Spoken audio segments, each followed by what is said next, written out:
Hello, welcome back to the channel. It is Dan, Nocturne Knives. Today I'm going to be bringing you a new episode in my series called So You Want to Sharpen. So basically, I'll give you a quick rundown of the series and then we'll hop into the actual sharpening. So basically, I am going to take a bunch of different kind of knives and walk you through the whole sharpening process. My goal with this series of videos is to kind of help you become more comfortable with sharpening a variety of knives, because there are specific things with each knife that make it kind of peculiar or unique to sharpen. So I think watching me do a variety of knives and all the specific things that you need to do for each knife is going to help more beginner sharpeners who may not feel quite as comfortable. So with that quick intro out of the way, I'll introduce the knife we're sharpening. So this is a Miyabi 5000 DP. It's a Japanese Gyuto. This one is 8 inches long, which is, I think, like 200 millimeters, something like that. This is going to be a knife that a lot of people have. You'll find this in a lot of kitchens. It's a pretty standard kind of mass market Gyuto. I have this and a petty and a small santoku in from a customer for sharpening. So I'm just going to walk you through the whole sharpening process for this. The first step I want to do is inspect the edge. So in this case, the edge is actually looking pretty decent. There are no major chips, not much damage at all. There's no big recurve or any big things to fix. The only real chip I could find is one small one up here, kind of towards the tip right there above my finger, but that will come out super easily. Take a look at the other side. No issues to speak of. And this one had a slightly dulled tip, so I just refreshed that really quick on my belt sander. It took literally like 30 seconds, but I showed you how to do that in the previous video, which I'll have linked right up there on the right. So if you have tip questions about restoring a tip, go and check out that video. So here, to set the bevel and do our initial work, I'm going to be using a Grit-O-Matic silicon carbide 220 or 230, whatever it is. You don't need a stone this coarse with an edge that's not got any significant damage like this. You could totally do it on a 1K, 800, 500, really anything 1K or lower.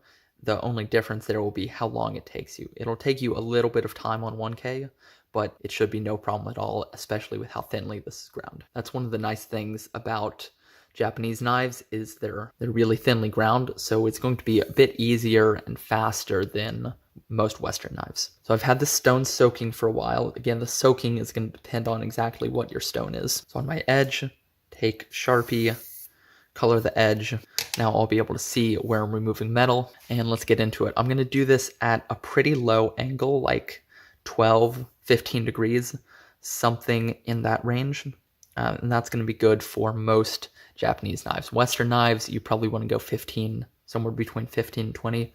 But most Japanese knives, you can get away going lower because the steel is harder, and then they're also ground thinner, so you won't have a ridiculously wide bevel.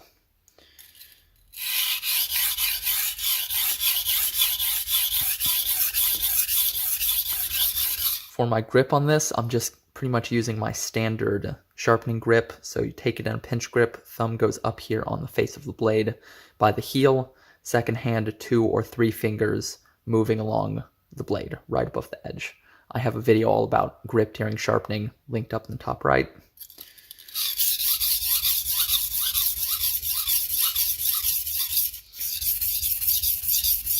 My goal here is going to be establishing a good bevel and then forming a burr. So I've done maybe 50% of the way to establishing a bevel on this side. I'm going to go ahead and flip and do about 50% of the work or so on this side, and that's just going to help keep my bevels even.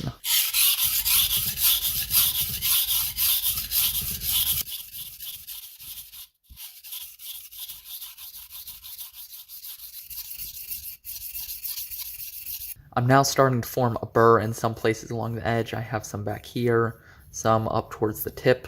So we're going to switch sides, help keep things even. So as I'm sharpening this, you can see me working in sections. So I'm going to start at the heel, move into the flat, move up into the belly section, and then up the tip. And this motion, my sharpening motion, is mostly forwards and backwards with just a little bit of diagonal motion. And the knife stays at about 45 degrees to the stone, whatever portion of edge I'm sharpening. staying at about 45 degrees.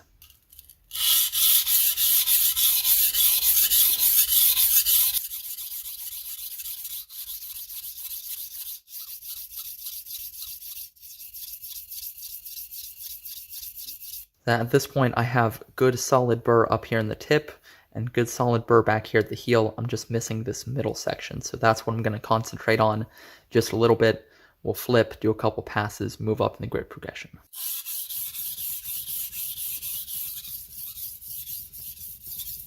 I've got good solid burr formation all the way up and down the edge. Now it's time to move on to the next grit. This here is a Sharpen glass 500. And this is going to be the intermediate between that 230 and my finishing stone, which will be 1K. Now this isn't strictly necessary. You could go straight 230 to 1K. I just want to make it a little bit easier on myself, so I'm going to do this intermediate step 500.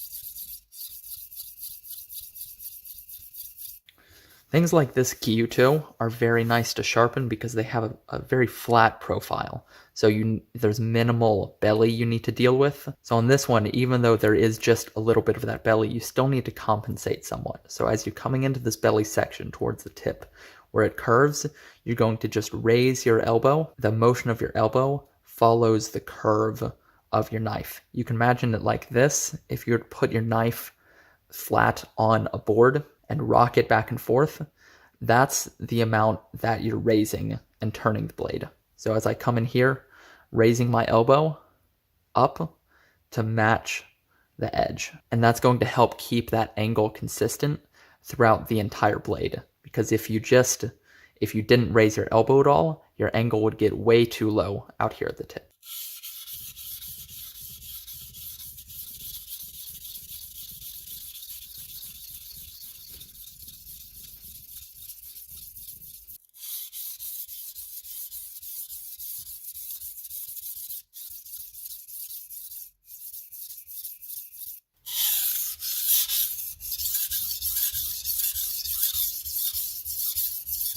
I'm done now on this 500, have a nice scratch pattern.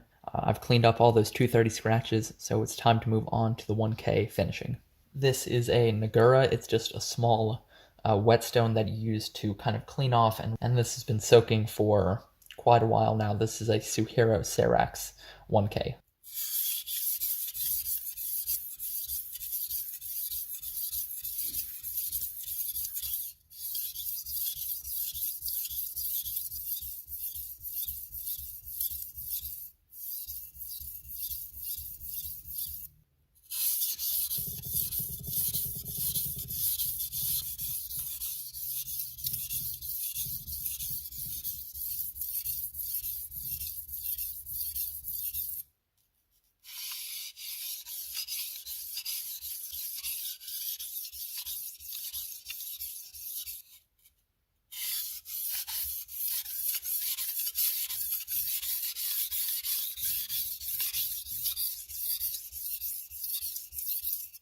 At this point, I've gotten through the bulk of the sharpening, and now I'm going to move on to finishing. So this is just going to be a series of light strokes, all hitting the entire edge, big sweeping motion to get the scratch pattern really consistent, and then I'm going to focus on burr removal. For these strokes, right hand stays about the same, left hand goes out towards the tip, and it's one long stroke. And this one big stroke is going to make sure your scratch pattern is consistent along the entire edge.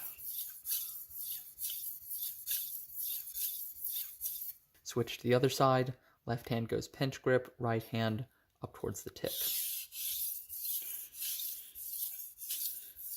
Now I'm going to focus on finishing. Burr removal here, I'm going to use a series of edge leading strokes, switching sides every time. Light pressure along the entire edge. And these edge leading strokes help knock off the burr really efficiently. I like on these to kind of let my thumb hang over the edge a little bit, just so I can feel the stone. So when I lay the edge down, I can actually feel the stone with my finger. It's about half on, half off the edge like this. I find it helps me just get that angle a little more easily. So at this point, the pressure on the stone is going to be about as light as you can physically get it, while still having the knife contact the stone. Talking incredibly light pressure.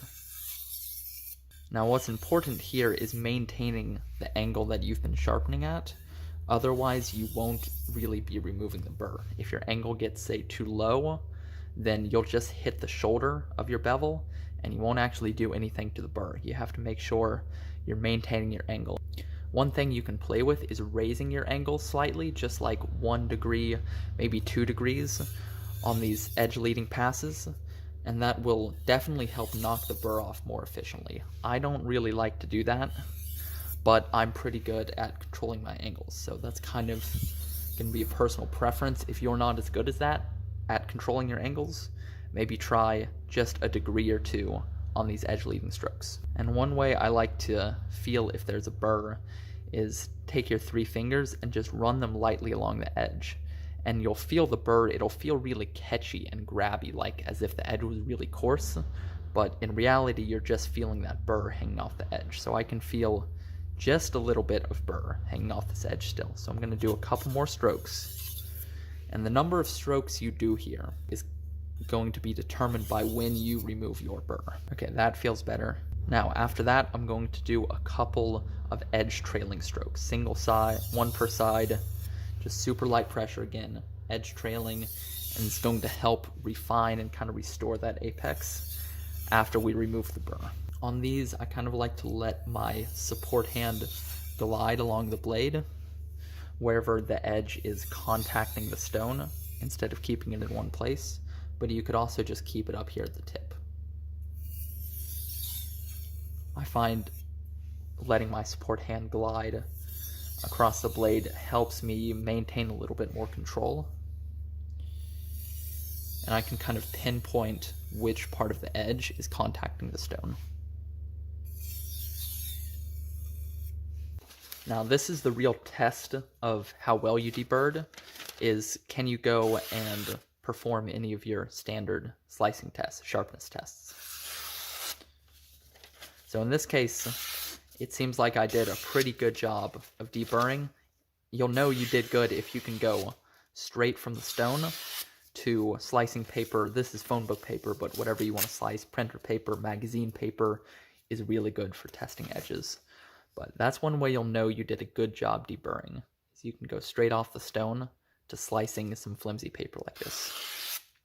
Now I can feel it's still catching, it's still just slightly rough, so I think I have some tiny micro burr left over, some little imperfections in the edge. So I'll finish up with a couple light strokes on a strop just to clean all that up. So you want to make sure before hitting your strop at all, you wipe off the blade really, really well, because you don't want any of that stone residue, any of that grit to get on your strop and contaminate it.